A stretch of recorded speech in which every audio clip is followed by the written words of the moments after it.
Another episode of Restoring Little Girl here, getting started. Decided to start working on the Lifelines. It's one of the things I can do up here in Vermont as opposed to having to wait till I get down on the Cape, which, by the way, it'll be later this week. My mom's birthday is coming up, so going down. But anyway, in the meantime, I want to show you what I'm going to get started on. It has to do with the Lifelines. First of all, kind of a tribute to the guy that I bought the boat from out of Little Bay Boat Works in Pocasset, Massachusetts. One of the times recently I was down on the Cape, I called him to get some history stuff if he knew, because I know he knows one of the previous owners. And sadly, and I'm not going to mention his name here, but sadly he told me that he would not be taking any questions and he didn't want to do any history stuff, that he has stage 3 brain cancer. And boy, I tell you, it just hit me like a ton of bricks. See, the day that I went to buy the boat, look at it for the very first time, he was there, dressed in his Bermuda shorts and his t-shirt, and had his own little boatyard, his own little office there in the back of a Subway sandwich shop. And I mean, he just had an ideal life. It was just awesome. Nice little business, about 2 blocks from the water. Nice little boatyard. And anyway, the day that I went to pick up the boat, the day they were getting ready to haul her, I went and talked to him about different parts that I needed to pick. Well, it was the day I picked up my sails and a couple of other items that went with the boat. He said, "Oh, by the way, do you want your Lifelines?" And I hadn't even thought about it because, a little girl had long since, they'd been taken off from her a long, long time ago. And I said, yeah, I don't know. And then I thought, no, wait a minute, I probably ought to do that, it is a safety factor after all. So they were hanging up on the wall over there, and he went and took them all down and handed them to me. And so I won't say his last name, but thank you, Art. I just really appreciate you having the presence of mind to pull together all the pieces of Little Girl that I might not have even thought about. So anyway, so that's what we're doing this morning, getting started on the Lifelines. Let me explain something a little bit about. Let me first of all go ahead and flip this around, and so we can get started talking about the Lifelines. Okay, so hang on just a second. Okay, so here we are. This is just one little part of them, obviously. The rest are downstairs, and I don't have a place right now to stretch them out and have a good look at them. This is the problem I've got there. I dare say they're 50 years old. If the boat was built in 1970, they're, 49 years old. And they are filthy and stained. And this is just one little part of it. I think this is the gate, if you want to call it that. But it's typical of virtually all of them. This is a problem. Over years, you've got shrinkage, where the plastic coating to these have shrunk back. You've got, where is it? Let me see if I can find one of the places. And this is probably, here we go. This is not actually a good representation. You have cracks in it, like this. And sadly, those cracks in some of the places have kind of pulled back or broken away, and, it's in sad shape. But the thing is, I looked up how much it would cost me to replace all this, and it's not so much the line itself. I can afford this line. I can afford stainless steel airline cable, 1/4 inch, or airplane cable, whatever. Okay, I can afford that. That's not a big deal. The problem is they all have to be crimped on, all these ends. By the time you get done replacing all these ends, you're talking about a lot of money here. And I'm just thinking for this year, going into this next summer, I'm going to try to clean these up as best I can. And the way I'm going to do it, the way I'm going to start on it, is right here. I'm going to just use some soft scrub and see what I can do. Obviously these things have not been touched in decades and decades and decades, and who knows? Maybe never. I'm looking at it right now and I see a split right here. But let's just see what we can do here. I'm going to shut this down for now and get some work on it, and we'll see where this all goes. Okay, well, this is what I've got so far. This is what it looked like before, which is pretty grungy. And, okay, and then we go down to right here. This is what it looks like after. It ain't perfect, but it ain't bad. Slow down so you can see it a little better here. Go fast, you can't quite see what it is. Anyway, hey, it's better. This is only after about 10 or 15 minutes of work on, I'd say, about 2 feet of, hang on, let's focus in, this stupid thing. Okay. After about 10 or 15 minutes of work on this cable, so I'll just keep working. When I think about how much I've got to do, this is just that one little short section. I mean, it's probably going to take me an hour just to get this one cleaned up, so. Or actually, or more. Anyway, all right. Well, get to work. I think I'm going to do this, and we'll just keep you posted. I'll show you another section later when we talk about the stanchions.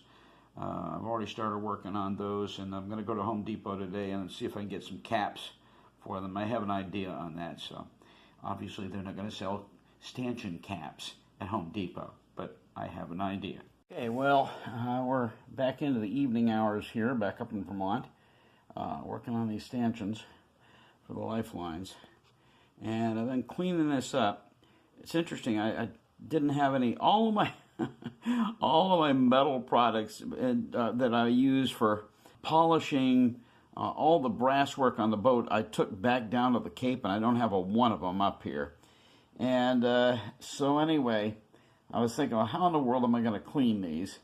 And so I just, right there, WD-40, and a little bit of, where's my steel wool?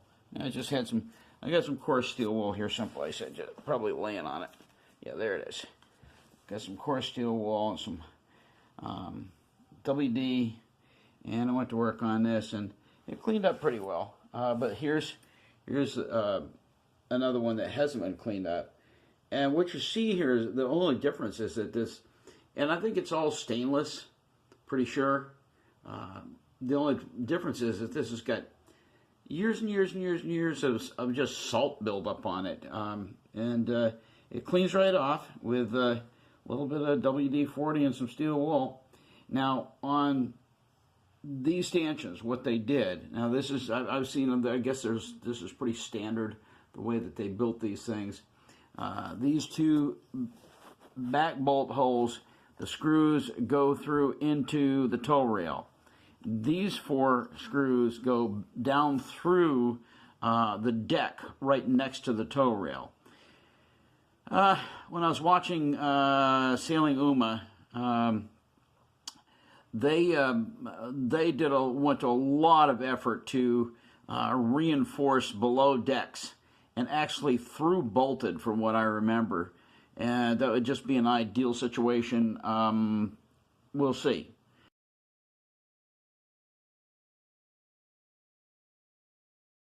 We finally got a break in the weather and getting a chance to look at this.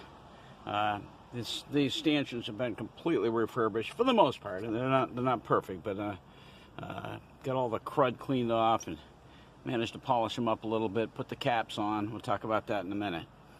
But anyway, once you see how this lined up, this is exactly where this one used to be, or one of these used to be. And you can see the 2 holes in the back, and see there, I think that's got some sort of something in there, but they didn't try to fill it. They're just some crud that was on there and filled those holes in for the moment.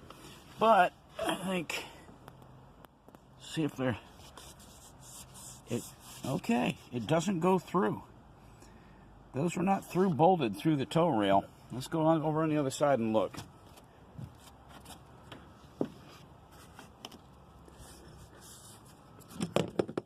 Oop, almost lost that one. No, they were not through bolted. That's interesting. So that meant that they had to have short, heavy screws going back into the wood there, right there. Might want to fill those first with some epoxy and re-drill. But anyway, and here you can see where they filled the holes. Now, two of the holes are underneath this tape. But let's see if we go over on the other side and see if it's easier to read. Yeah, okay, here we go. Okay. You can see the holes. They did a really nice job of plugging these holes. And I don't know how they did it exactly. I certainly don't think that those are perfectly round like that. In other words, that the holes probably just single holes all the way down through. Anyway, but you can barely see it underneath the tape. 1, 2, 3, 4. This right here is the base. That's the base of the stanchion itself. So when you put it on here, it lines up like that. Now let's get it over here. Yeah, right there, right there. And there's that lines up with the 2 screw holes that are directly behind the upright on the stanchion, or the back plate. Anyway, so we've got to look at this. I'm going to go down below, look at this underneath, see where that comes out, because now that they patched them, I'd be reluctant to put them back in where they were to begin with. I'd probably want to just start all over again. Those holes that they patched are not leaking. They're nice and dry, and I've got no leaks through them. So anyway, okay, that's it for the stanchions for now. This is a project for a later time, but you can see the work I've done on these stanchions and cleaned them up really well. This is the other part of the project. These things, instead of cutting out from the bottom, I'm going to drill a hole through, allow these to come all the way down like they will, cut the hole through, and allow the lifeline to go right through it, instead of the thing kind of picking up its skirts, as it will. Okay, more on that later. Got to get inside, got a couple of projects to do before we leave. It's now Friday afternoon. Everything's wrapping up pretty early because at 5:30, taking my mom to her supper for her 88th birthday, and I got some work to do in the meantime. So we'll be with you in just a minute. Well, good morning. Just after 6 o'clock. Been working on these lifelines for a little while, a little after 5, and I discovered that by taking the turnbuckles off on each end, I can completely liberate those lifelines from the stanchions. Well, that's going to make life a lot easier, because I can work on the stanchions without having the stupid lifelines, flopping all over the place and getting in the way. So anyway, well, let me show you what I've done so far, and we'll kind of go from there. Let me just switch this off for a minute, and I'll be right back. You're looking at starboard here. And then this unit ends at the back stanchion, and that clip right there goes down to there's an eye that goes through the tow rail, and I think was intended to be kind of a gate or something like that. Anyway, but then over here, this is port, and that's almost certain because that thing is full length. That's got to be all the way from the bow pulpit back to the eye.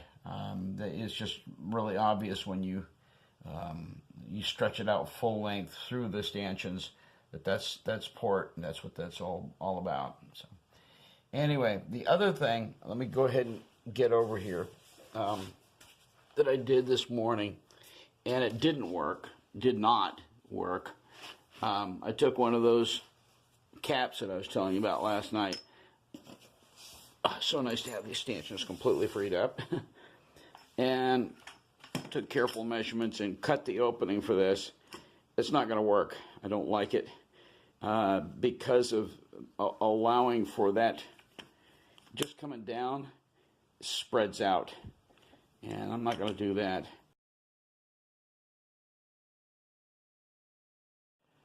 Well, I just finished using my Dremel tool on these. What a mess. Oh, the caps. I got them on there. The beauty is I did did not have to just cut notches up into them because then they spread out. At least this way, they've still got the bottoms across them so that they kind of stay in form over the top of the stanchion. But let me just caution you: if you use your Dremel, this is what you get, and it stinks. So, yeah. Hey, this is all I'm doing on this project for now. I got one more cap to go and buy. I messed up one of them, so I'm going to buy another set of caps. And I may redo them, but I mean, for right now, these are good enough. And the Lifelines themselves are coming out great. I think what we're going to do is maybe just call it for quits on this project and wrap it up. We'll do a video on this, and then we'll press on because we got a lot more stuff that's going on with the boat, and we'll maybe do another whole video on I don't know, maybe the running rigging for the mast. So anyway, thanks for coming by, guys. This is kind of a wrap on the on this particular part of it.